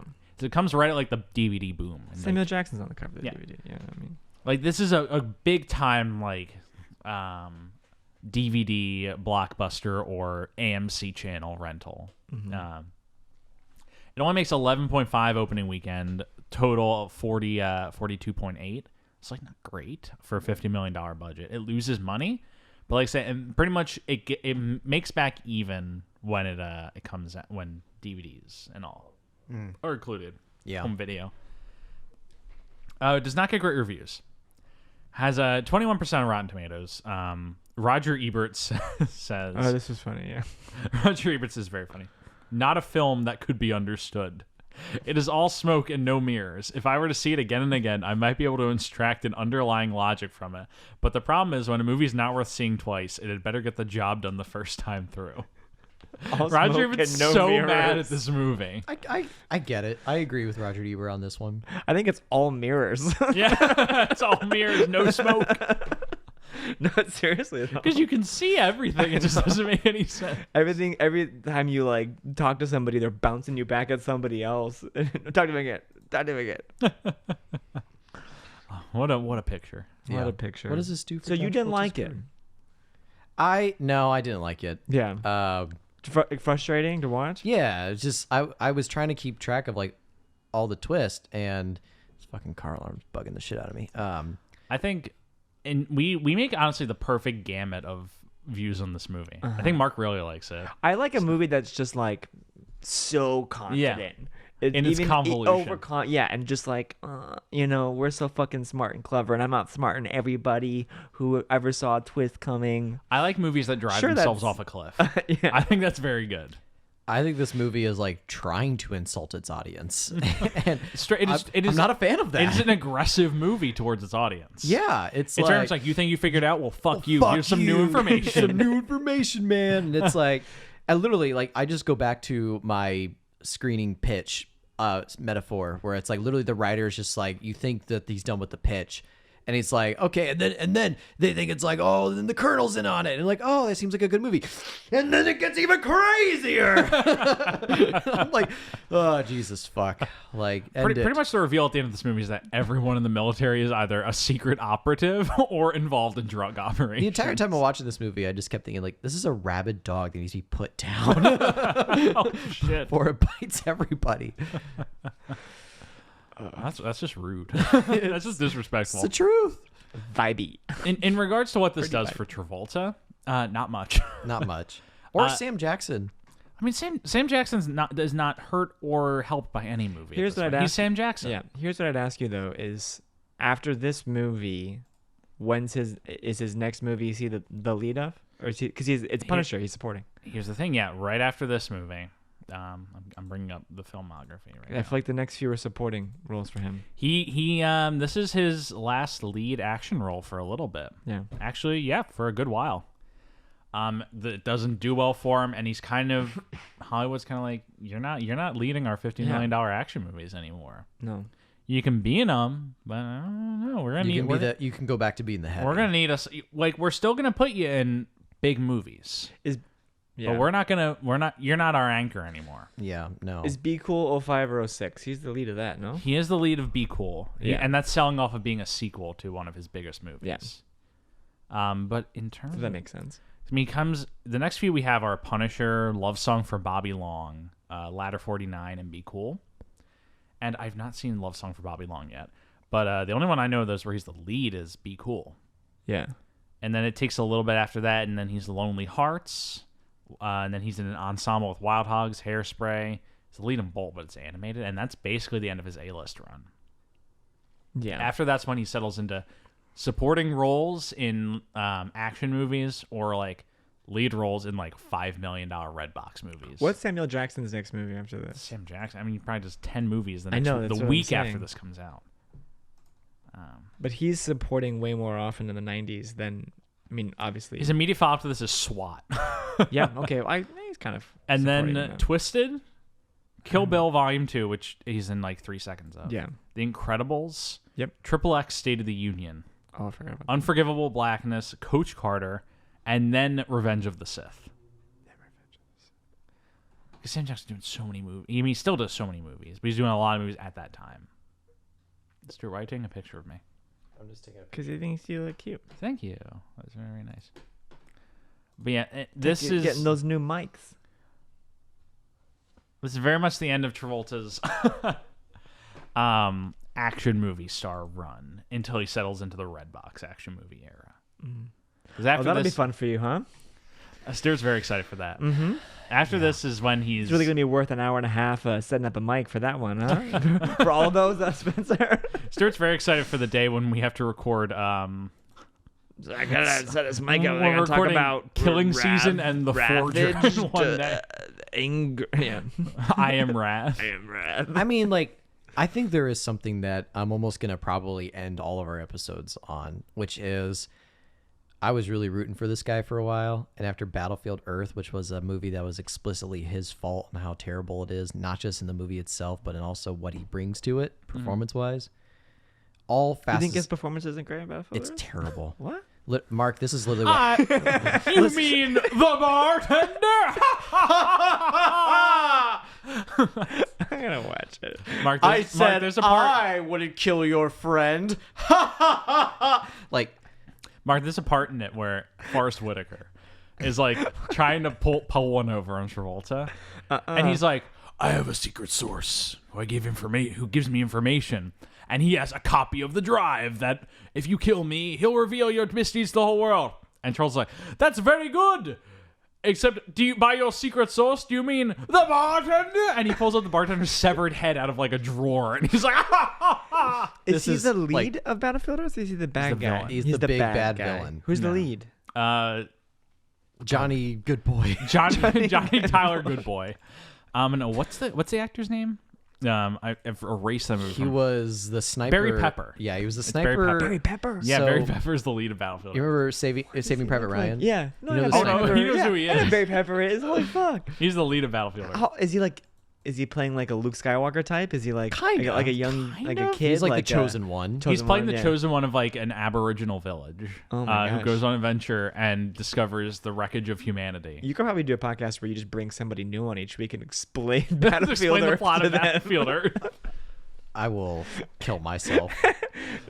Stuart never wants to watch that movie. But like, no, like I really think like, watching Travolta's movies from there on out, it's like I see him trying, but like Blowout, he didn't deserve the wreckage from Blowout. yeah, He Yeah, but that ends up being a win for him. Yeah. he's In fine. later, long run. Later, 10 yeah. years later, It's true, yeah. 14 years later, really. yeah. Like he has a whole decade of movies that he doesn't get a shot in.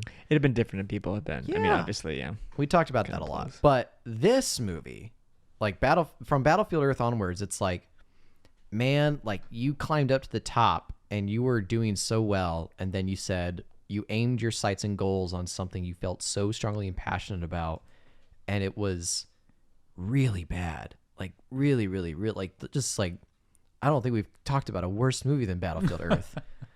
I mean, Chains of Gold. Chains of Gold's pretty bad, but Battlefield Chains of Gold was so bad that your recorder deleted the episode. but like at least he's somewhat competent in that movie. That's a bold. Do you think he's good in this, in basic? I think he's doing his thing. That's Yeah. about all I can say. Jeff, do you And think in- he's good? In 4 weeks, in this? Yeah. I think he's pretty good in this. and in 4 weeks, we're gonna talk about a movie where like he's also the supporting role, and I don't give a And shit he's- about. and he wears a suit. I don't give a shit about him in that movie at all. Well, and the that's, movie doesn't either. Stuart, that's disrespectful to our men in uniform. shut the fuck up. He wears a uniform Shut in the that fuck movie. up, That's Jeff. disrespectful. So no, but I don't feel bad about any of his flops. I don't. Like I just feel like he's reaping what he sowed, and he puts all of his Stuart's going in. he Stuart puts fucking all of his hates John eggs. Travolta. the 11th twist. And here's this guy down. the We're worst still part. watching Here's, Basic. here's the worst part about it is at least in the 80s I had something to look forward to. Whoa.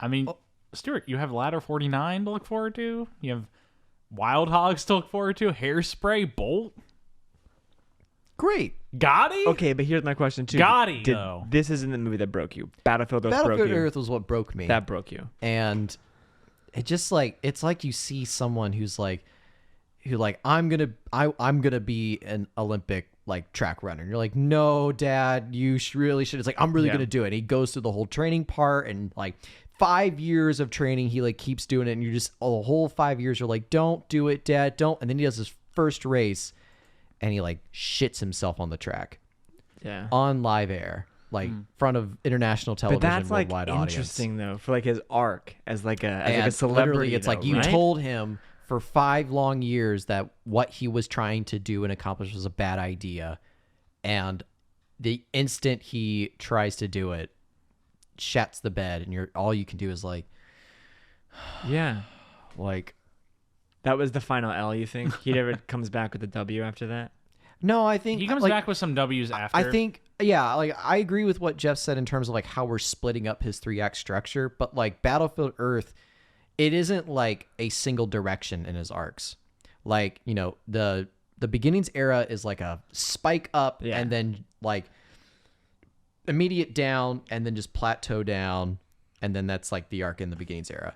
And then the A-list era is like spike up, and then we're like kind of doing this, and then it's going here, and then bam on the floor with Battlefield Earth. And Like, But this is on base then. This If Battlefield Earth is like, like Battlefield 3-4 years Earth early. This is life support. Battlefield Earth is like the floor. Then Basic is like, and Domestic Disturbance, which it's like in the same era. But like, you know, it's like we're kind of like back up here. But again, the Pulp Fiction was the ceiling. And this is the floor. I'm like gesturing for the audience who can't really understand what I'm saying. Stuart's maybe heated right maybe now. the sounds might help. Yeah. But like, Whoosh, I up just, high. he hasn't, I don't think he's going to regain any altitude like ever again. Yeah. I honestly believe that. I think we've seen the highest that Travolta can go, and it was great while it lasted. I think though that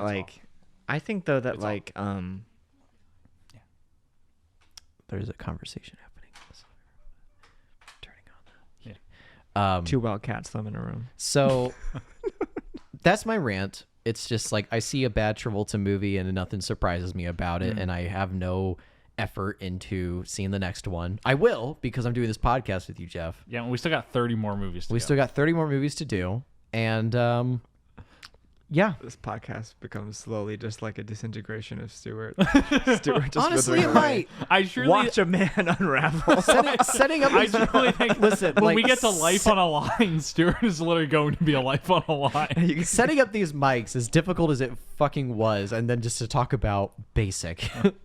Okay, but I think career-wise, Basic, pretty good movie. Basic's pretty good. I think as like career-wise though, to have a fucking Battlefield Earth happen to you, I'm not like super versed in the Battlefield Earth fucking history and falloutness of that, but to be in a fucking movie with John McTiernan, Yeah, his last movie. and Sam Jackson. But he's not really in it with Sam Jackson. No, it's true, but it's on the fucking poster. I mean, and they're selling in it as that. theory, and though, like, this whole movie is a buddy joint between them to try and expose corruption. yeah, I think I'm curious if you think he's fucking successful in the role. Is this sort of like? I think Travolta's doing fine here. He's a good actor. It's a weird. Yeah, He's a role. good actor, and when he's used well, he's good. Yeah. And I think he's being used. His strengths are being played to in this movie. But I feel like Yeah. his kind of theatricality. like, Who else does this role in 2003?